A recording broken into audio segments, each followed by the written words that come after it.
week zo ongeveer alles wel gezegd en geschreven. Met als uitschieters de indrukwekkende hommage in De Wereld Draait Door en bijvoorbeeld de al even speciale uitgebreide bijlage van de Volkskrant. Nou kwamen we in ons archief een gesprek tegen uit de tijd dat hij nog wel eens interviews gaf, want daar was hij, wat je noemt, niet dol op. De laatste 10 jaar deed hij er zelfs helemaal het zwijgen toe. En toch, u zult het zien, hoe prettig is het om de grote meester zelf aan het woord te horen. Vooral ook omdat hij een aantal bijzondere uitspraken doet. You said, I'm not afraid of dying because I've been so close to it so many times already. Yeah, I think it's more than that, actually. I think it's absolutely ridiculous to be scared of dying because there's nothing we can do about it. We spraken Bowie sowieso op een interessant moment in zijn leven. Had na 10 jaar minder geslaagd werk eindelijk een nieuw, enthousiast ontvangen album gemaakt.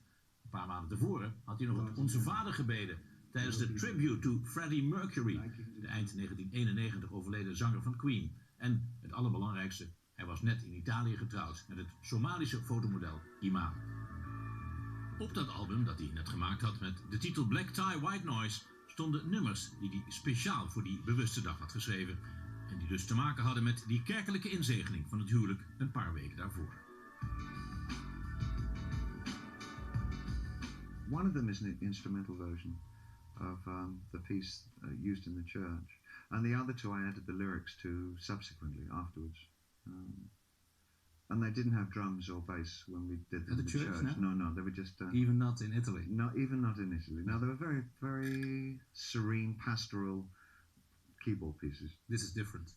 I turned them around a little bit, yeah. But does it symbolize your, let's say, your new, unfaltering belief in the institution of marriage?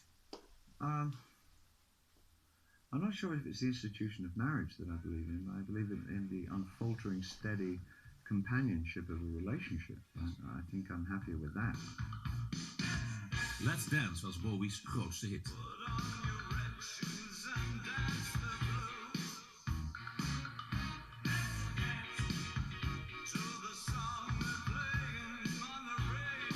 Uit een tijd waarin hij volgens menigeen creatiever was dan de jaren voor onze ontmoeting.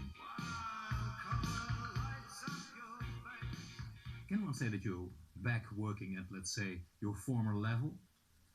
Or don't you like? I'm certainly working. Yeah, no. I think that's quite right. In fact, it seems that music really is something that's just almost pouring out of me at the moment. But which is wonderful. I like that. That's great. But normally, when someone is happy, it seems that dries up. Let's say the creative juices. I think that's a bit of a. I think that's kind of a cliche about the only artist who can work as an unhappy artist. To be happy doesn't negate curiosity, and I think so much of what is good art is about investigation and exploration and curiosity, rather than unhappiness. It's a great definition for it. I think so. I don't. Well, for me personally, that's what I find. You stated that I shouldn't have recorded anything over the past 10 years. Is that true? Do you really mean that? Oh, I'm not sure. I think everybody else said that. Maybe I should have said it too. No, I don't believe that. I liked the bookends of the 80s. I liked the first 2 albums and the last 2 albums, and I didn't like the 2 albums in the middle. Yeah, that defines it pretty well. So does it mean that you owe an apology to all the people who have been enthusiastic about your in-between periods? Oh, no, I know. I owe apologies to no man. Only myself. I'm the only person I have to answer to. Well, now, my wife. Bowie, echte naam David Robert Jones. Geboren in de Londense wijk Brixton. Kreeg een typisch Victoriaanse opvoeding. Dat wil zeggen, strenge fatsoensnormen. Conservatief. Bowie werd kort gehouden. Van jongs af aan was hij een individualist. Had een halfbroer Terry die hem muzikaal en literair zeer inspireerde. Hij ontwikkelde zelf een opvallende voorkeur voor de muziek van niet al te opgewekte persoonlijkheden als Edith Piaf en Jacques Brel. Hij trouwde met Angie Bowie, hier naast zijn moeder Margaret, boeknaam Peggy. David en Angie kregen 1 zoon, Duncan. Het huwelijk hield 10 jaar stand. Met Iman kreeg hij nog een dochter, Alexandria. De artiest die zichzelf door de jaren heen steeds opnieuw uitvond, had een geweldig gevoel voor timing. Zo kwam Space Oddity precies uit in de maand waarop de eerste mens voet op de maan zette.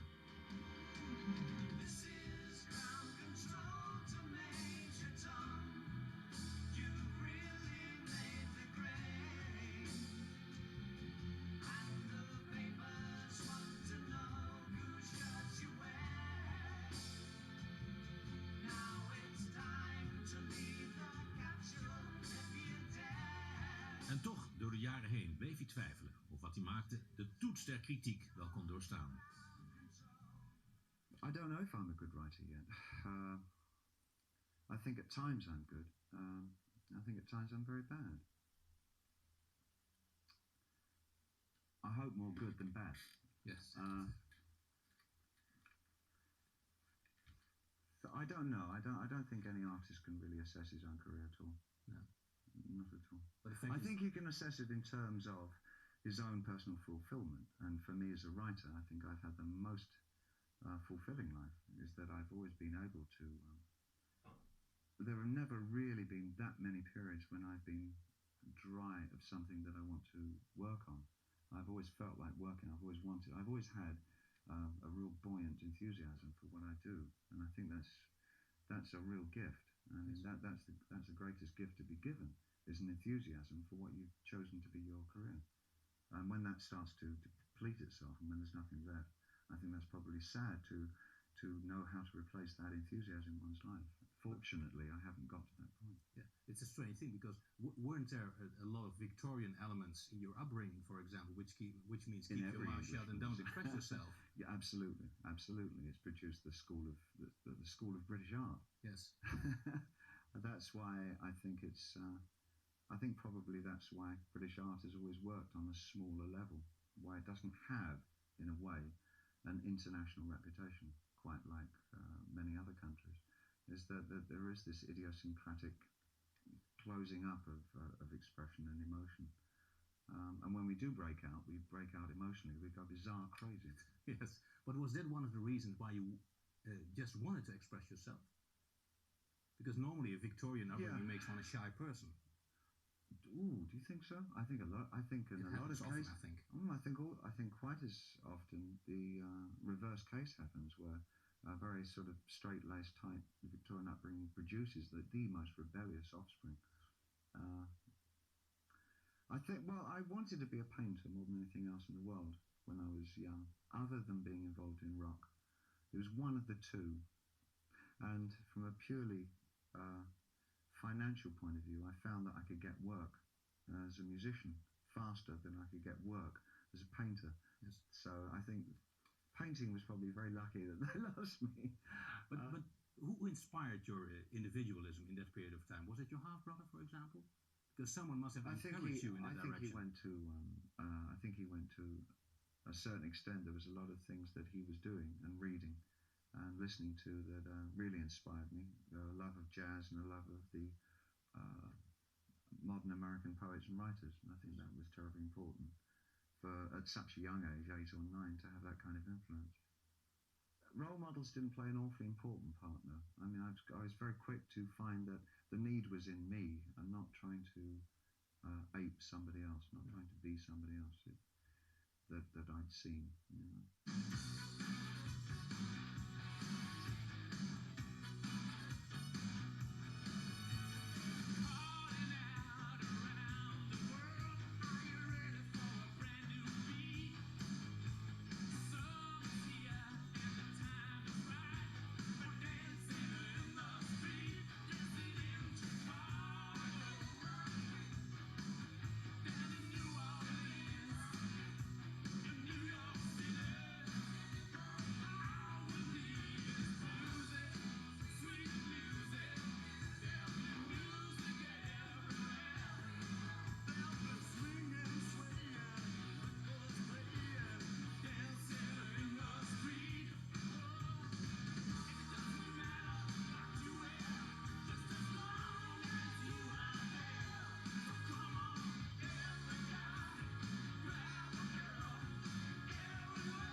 De aanstekelijke vrolijkheid van deze clip staat in scherp contrast met de muzikale voorkeur uit zijn jeugd. Also was it strange, more or less strange preference for people like Piaf and Brel and difficult characters like Iggy Pop, for example. Yeah, those are not the happiest and most positive people. Well, I don't know, you know. I think there was something about the. I mean, Brel wasn't the most sophisticated of writers. He worked purposely. He worked lyrically, I think, probably. I only know the translations, so but he worked at a very primitive level, and his subject matter was at the edge of, or the fringe But why did you feel so much attracted to him, for example? Well, anybody like that. I'm drawn to primitives. I like the idea of getting down to the source of what are the confusions and the puzzling aspects of our lives. And all those artists that you mentioned were people who worked on the fringe of the so-called bourgeoisie, and I liked that a lot. I was very drawn to it. But is there anything different in our lives than just puzzling aspects? Yes, great tragedies and enormous dollops of euphoria, if you're lucky. They come few and far between. They're worth living for when they do happen. I'm not sure that a bad experience is... In America, they're so keen for you not to have a bad experience. They spend half their lives trying to avoid bad things happening to them. I'm of the impression that bad things are something that really are important to one's life, and bad experiences are not necessarily a bad experience. Creative juices come from bad experiences. They do, yeah. That it's you can. I don't think they should be looked at negatively at all. But on the other hand, you're very at ease on the continent. I always have the feeling that you're sort of continental. You love Italy, for example. Yeah. You live in Switzerland now. Yeah. What is different from the continent compared to England, for example, for you? Or is it too different? It's not England. You know, it's... I think it's because the innate feeling of most British is that they come from this idiosyncratically non-travelling island, and I think that they feel that the Britishness carries through so much of their lives that they really at some time want to escape from that sense.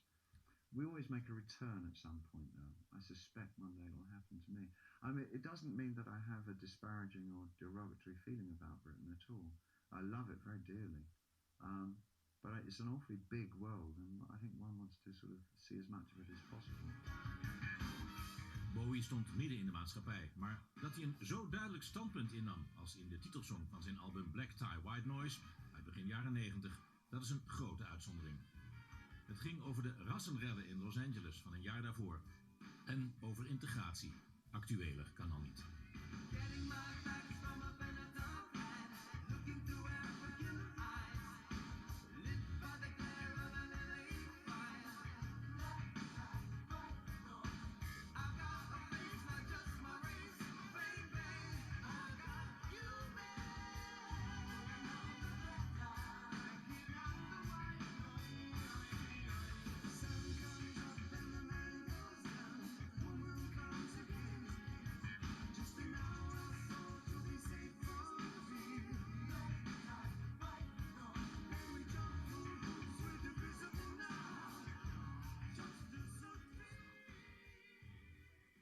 You were there when it happened. Yeah. What did it feel like? It really was probably one of the scariest circumstances that I've witnessed. Iman and I actually were just staying in a place with no television and no. We had a little portable radio, so all that we heard were the 5-minute newscasts coming all the time. And every time that we moved out onto the roof, it was all you could see were these towers of smoke.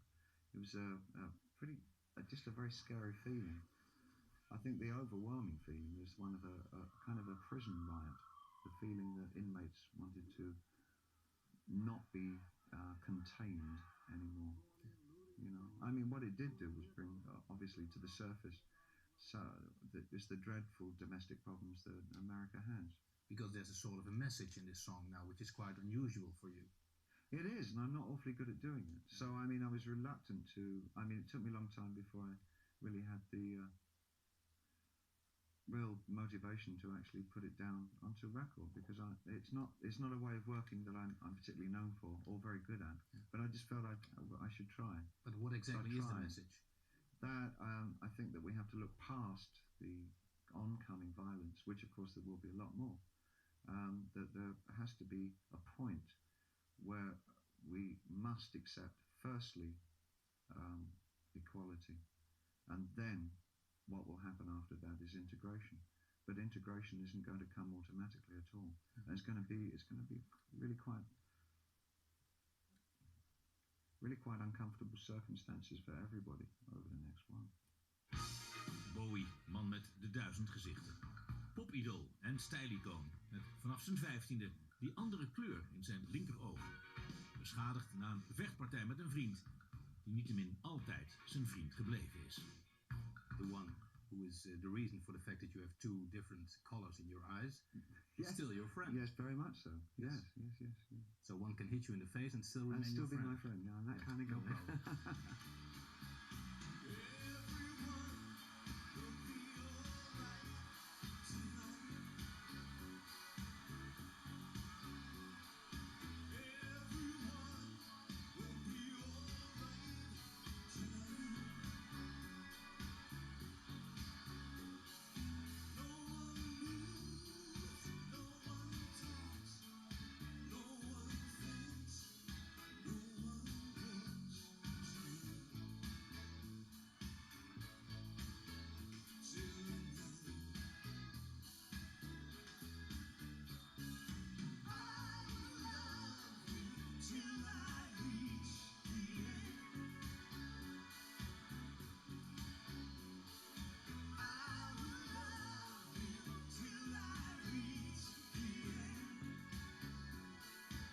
Tina Turner said he's great magic, charm, and he is a gentleman. And I'd like to say a few things more, but he's married now. Are you curious to know? Well, I'm glad she said I was a gentleman.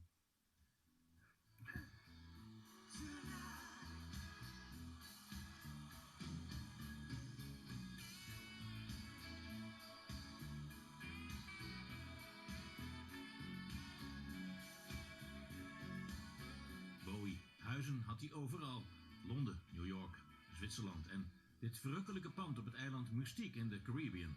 De keuze voor dit type huis en vooral de inrichting zeggen als altijd veel over de bewoner. All I feel that I've had is an incredibly rich, full life. If it's God's will, I would like to continue having one. It's been an extraordinary experience.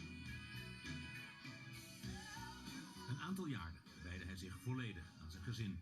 Het was toch zo dat hij soms jaren achtereen weinig tot niets van zich liet horen. Een bewuste keuze. I think it's probably good to step back from one's work for a while and try something totally new. I think it does revitalize your original enthusiasms, and that's what it has been like for me over the last few years. And now that I have ventured back into something that's very personalized, it does seem that there's been a lot brewing, and it is just. Thank God this is visual. Wat zijn inmiddels 44-jarige zoon, filmregisseur Duncan Jones, van zijn werk vond, dat vond Bowie door de jaren heen van het grootste belang. Oh, of course it is. It's terribly important to me.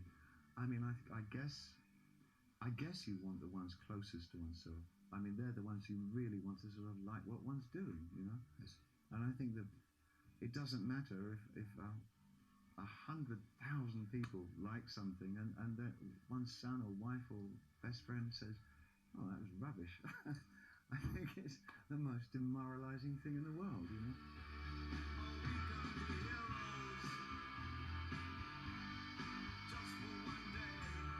Hij vertrok uit Amerika, ging terug naar Europa omdat hij dacht dat hij de drugscene niet zou overleven. Tijdens het concert ter nagedachtenis aan de aan AIDS overleden Freddie Mercury richtte hij zich uit naam van een van zijn beste vrienden onverwachts tot de allerhoogste. I'd particularly like to extend my wishes to friend Craig. I know you're watching, Craig, and I'd like to offer something in a very simple fashion, but it's the most direct way that I can think of doing it. Our Father, who art in heaven, hallowed be thy name. Thy kingdom come. It was quite a surprise to a lot of people that you were suddenly at Freddie Mercury's tribute doing the Lord's Prayer. Yeah. It was a deliberate choice, wasn't it? Well, it was when I was doing it. I mean, it really was something that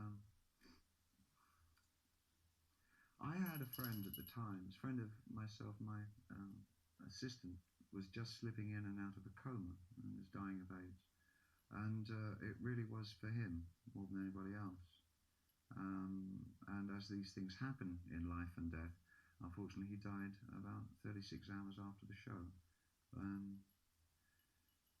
But it was just something that I felt I needed to express at that particular moment in time. Yes. Yeah. But does it symbolize more for you? Do you have a firm belief or anything? When you do something like that, you don't know what it is at the time. I mean, it's just something that on the spur of the moment you feel is absolutely necessary to do. After the event, you wonder what you do. Quite often. Well, my life has been like that anyway. I do things and then afterwards I wonder what they were. You know. I'm glad I did it. I'm glad that he maybe heard about it. I don't know. He's floating in and out of consciousness at the time. Bowie overleed aan de gevolgen van leverkanker. Zijn laatste album staat voor een goed deel in het teken van wat hij wist dat hem te wachten stond. Op Black Star vind je veel verwijzingen naar het naderend einde. De clip van de single Lazarus is veelzeggend. Look up here, I'm in heaven. I've got scars that can't be seen. I've got drama, can't be stolen.